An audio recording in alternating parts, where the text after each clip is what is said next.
God damn it, boys! I was wrong again. Shit. every episode review I do, I think the next episode is gonna be the one where the event happens. No, I was wrong again. I can't. It's because of this guy right here. I forgot. I completely forgot about this man. Jesus Christ. Another is like another small mini arc within the larger arc that we're already a part of, and I just forgot. I don't even know if he's actually important. I can't remember. I probably not, since I just literally don't remember anything about him, which is sad. But that's just the way it is. We're almost there though. Still, boys. They're really like this arc is really long. Okay, they're gonna go the full 24 episodes, I think, with this arc. So we still got a lot to go through before any actual fighting happens. And there's, the setup's pretty much all done. We're just gonna we're really wrapping at some other things up with a few other characters before we can finally get to that. But all the setup with that's done. We're really trying to progress through the plot as much as we can before like the end of this season. We're only halfway through really. It's only episode 13, so a few more things we got to do before we get to there. But let's go with this episode. This guy, I completely forget his name. I don't even know. Just I really gotta refresh myself with the manga. I still haven't done it yet. Jesus, maybe I'll read it after we're done with the anime. I don't know. I'll get around to it at some point. So this guy, he is a slave. He is a slave on a farm very close to Keto's farm. His whole purpose is to basically find Earnhead, his wife. I don't even remember if like this is actually true, like he is the husband of her, or how that went down. But we're gonna find out probably next episode. I venture to guess. But that's fine. So he is a slave, and as you can see here, he's a dastardly man. We're at a tragedy has occurred on this like little farmhouse here. This is the slave master. His name's not really important. What is important is that this guy is now, he's gone on a rampage. He has killed all of his sons, his wife or possibly wife, maybe not.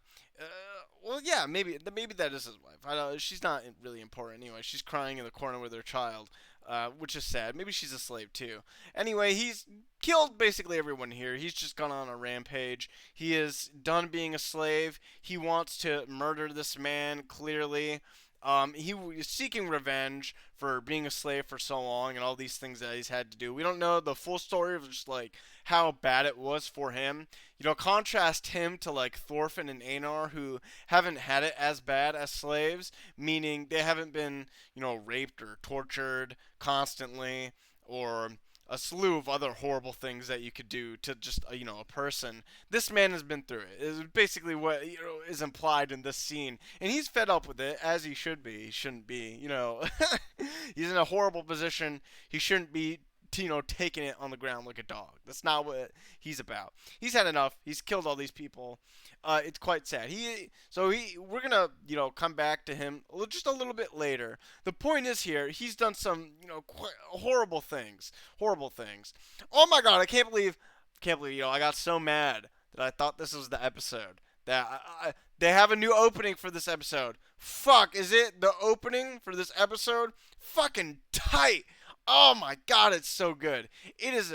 This is so many like how anime does it. They put a few spoilers in at the openings, but the kick-ass new song, some great artistic work here in the new trailer. It's pretty amazing. I like it. Go check it out.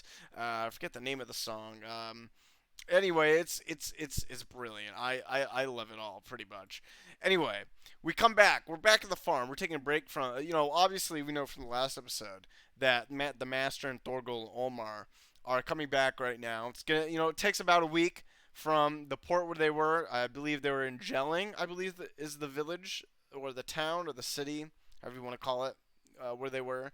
Takes about a week. So before that, we got a few things to finish up on the farm. We gotta do.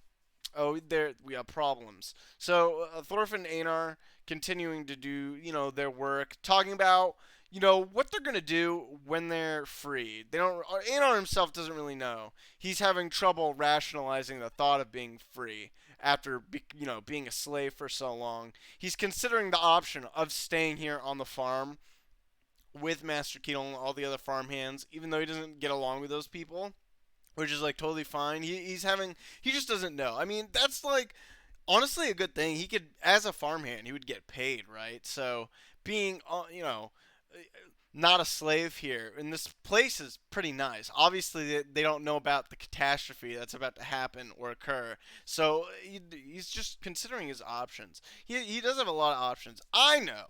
The spoiler alert: they don't stay on the farm. Why? No, they don't. Of course they don't. Right? Like really? I've alluded to everything.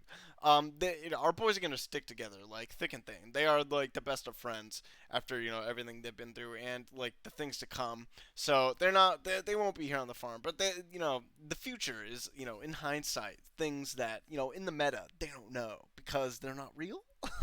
Crazy. Anyway, they're just mulling around their options. Anyway, they go back to Gramps. They encounter Snake, who's angry because Gramps hasn't, fed him yet, and Snake wants to be fed.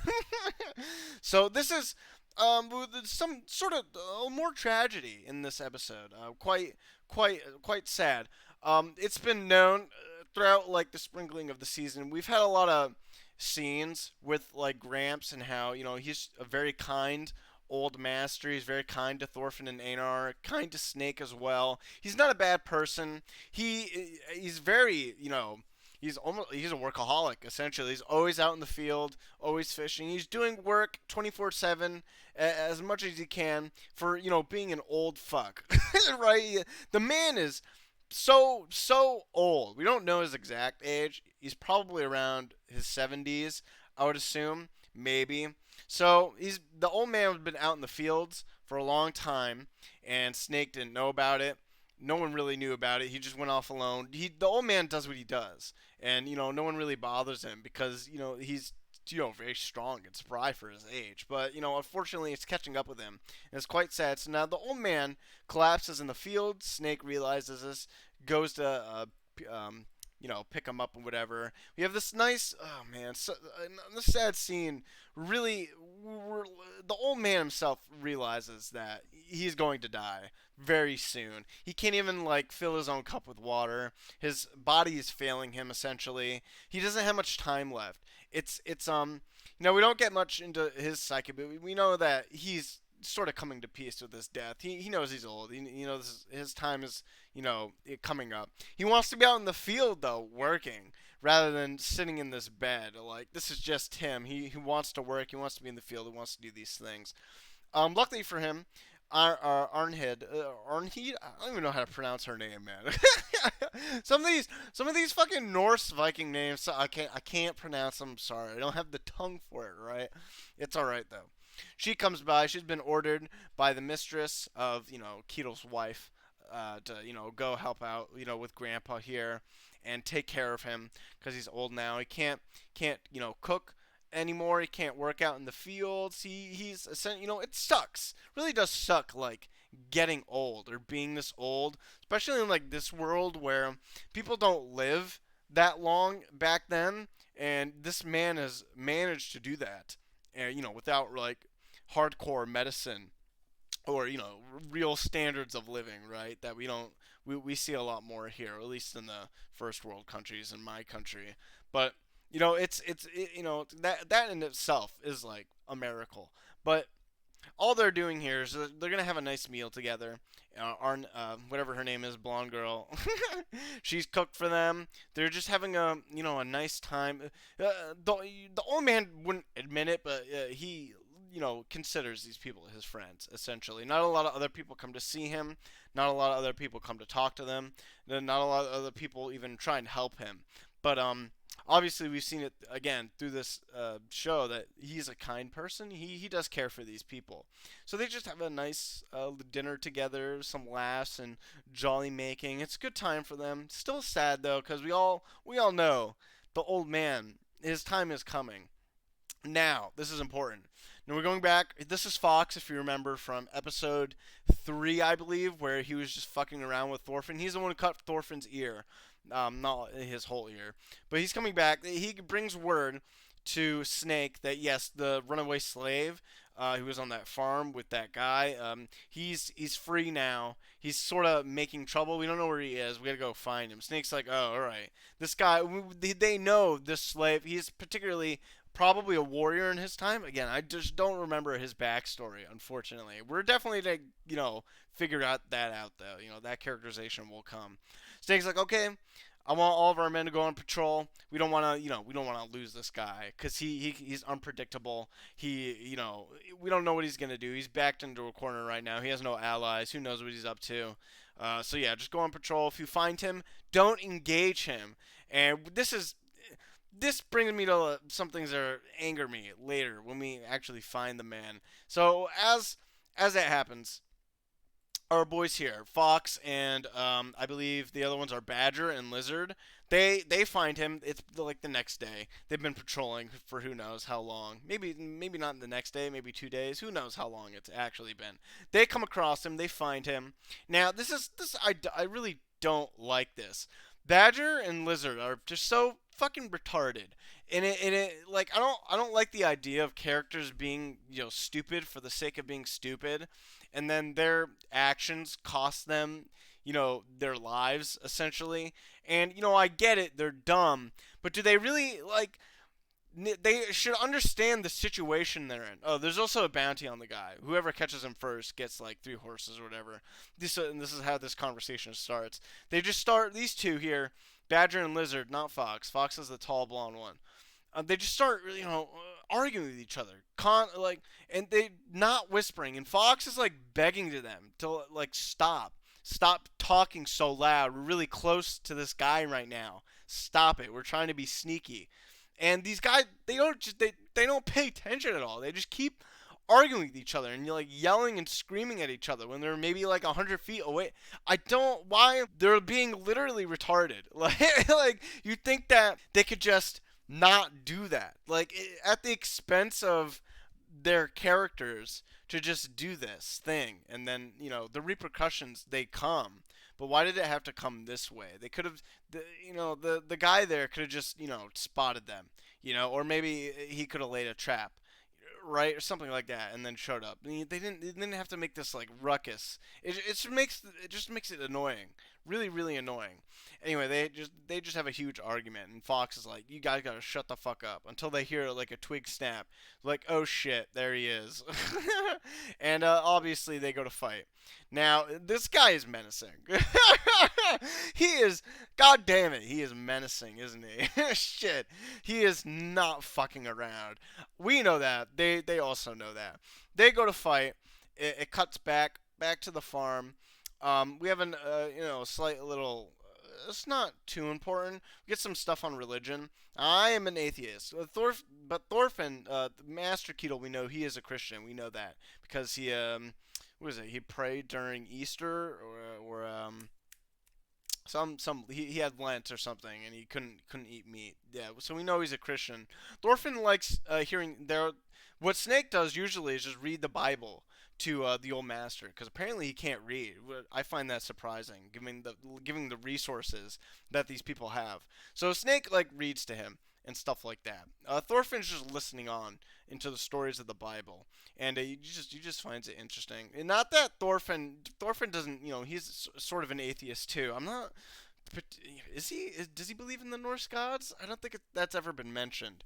Einar mentions that he doesn't believe in the Christian God, so maybe he's an atheist. It doesn't matter anyway. It's just a small little thing. Obviously, these things bring comfort to some people. It would bring more comfort to people maybe back in this time. It's a symbol of hope essentially, which is nice. They can, we can have that. I don't care. I have no ill will towards anybody. I want to make that crystal clear. And it's nice. Snake himself doesn't really care what it's said.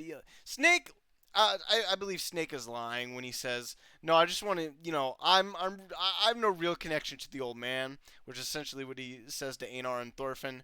"I really just want to, take this book after he dies and then sell it." Which is, I don't believe Snake. Snake is not a bad guy. He might seem like that. He might seem like a sort of a ruffian, but he is decent at heart. Again, he's the pride, right? Pride. Um, Again, with our old man, he wants to go out in the fields right now, and Snake's like, no, you can't do that. Your legs aren't working. It's very sad seeing the old master sort of break down like this. But it's just the way it is. He's at that age now. It can't be helped. Um, Even like Snake like tells it to Thorfinn and Anar. They're like, "Oh shit, is that really where we're at?" But they're like, "We don't." They don't know exactly how much time he has, but that's the way it is. Now they get done with all those conversations. A nice little scene of our girl here checking out her hands. Her hands are fucking devilish. Those are some broken man hands. If I've ever on a girl, they are disgusting. Jeez. Now I've got some calluses on my hands, but goddamn, not like hers. My fingernails aren't fucked up. My hands aren't that fucked up. Jesus. But oh, the pain she must have felt. We all know like she has felt tons of pain after becoming a slave. Now, we excluding that, finally get our scene here. Our man has captured one of the horses that Fox and their boys had. He's just, and we know his goal here essentially at the end when he screams out Einhard's name, and she's like, "I found you, my wife." Fox and Badger come by. He's killed Lizard. They're injured severely. So Lizard and Badger got their comeuppance in some way. One of them died for just for being stupid, and the other two got injured. Their actions have consequences. I understand. I just don't like the way that was handled. At the expense of those characters, you literally just didn't have to do that. But all right, it's fine. Um, and then they come by, warning Snake. Snake's going back to the house. He doesn't have his sword. Like, oh shit, things are about to go down. And he rides in like a fucking stud, looking so studly, our man here. Like a knight in shining armor, coming to save his wife. So we get a lot of nice imagery around these scenes, and nice like piano music as well. Or, well, maybe not piano music, it was something else. I don't exactly remember right now. But it hit hard. It was pretty nice. This show does really an amazing job with like combining the musical production scenes with our animation, with those like hard dramatic scenes. They really know how to do it. Mappa is not fucking around. They got their shit together. They know what they're doing. And that's, I believe the next episode is probably going to be the resolution of this. Maybe. I shouldn't make any definitive statements. I don't remember. I'm interested to see where it goes, though. Because this is just some more characterization for a girl here. Because we don't know really anything about her past. And now we're getting it. She's been a slave for who knows how long, doing stuff on this farm. Treated like basically a whore, essentially. And now we're finally gonna get a little backstory. It's also gonna like summarize, the connection between her and Einar as well. That'll get like sort of completed, and that'll be that. So this episode, it was nice. You could say it was a nice breather before we get to like the actual storm that's going to occur. And we're getting again real close. It will happen. Just gotta wait just a little bit. Any other than that though, there was some, as far as animation goes, there were some nice dramatic scenes. The music hit really good. The new opening is Killer Fire. I like it a lot. We're getting some more characterization of a few other characters. Really wrapping that up. It's going to be done soon. And all that setup's going to be paid off. And I still like it, guys. I just really did. Oh man, this scene here really ticked me off though. Fuck. Oh man, that's all right. Well, one of them's dead. And we don't have to worry about them. They're not important. I don't even really think our boy here and Einhard are really important. Or else I probably would have remembered it. They're not important for like the bigger plot points anyway within the space of the manga or this show.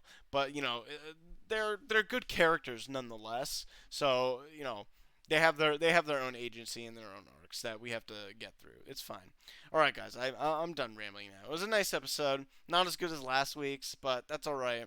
I enjoyed it. I hope this little mini section is concluded next week. But that's all right. All right. So I'm done rambling. You guys have a nice night. See ya.